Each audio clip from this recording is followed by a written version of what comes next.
2020/21, a year of changes. I have reassessed my priorities, as have many entertainers, and now there's actually a very big place in the market for new, upcoming, exciting entertainers to fill that spot where people like myself have had to go get other jobs to pay the bills and also have reassessed their priorities and love being with their families after having neglected them for so many years, or are pursuing other dreams that they've not had time to do.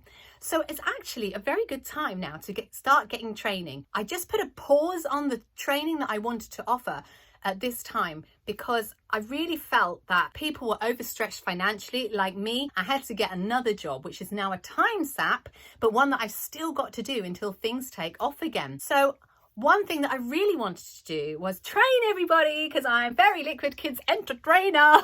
I want to pass on all the fantastic stuff that I have learned over the last 20 odd years doing kids work. But during the pandemic, it was just a little bit awkward because I know that people aren't flush with money, and certainly I was not flush with time because of these other jobs and these other commitments that I had to take. And of course, not forgetting homeschooling my own children. When I say homeschooling, I do put it in inverted commas.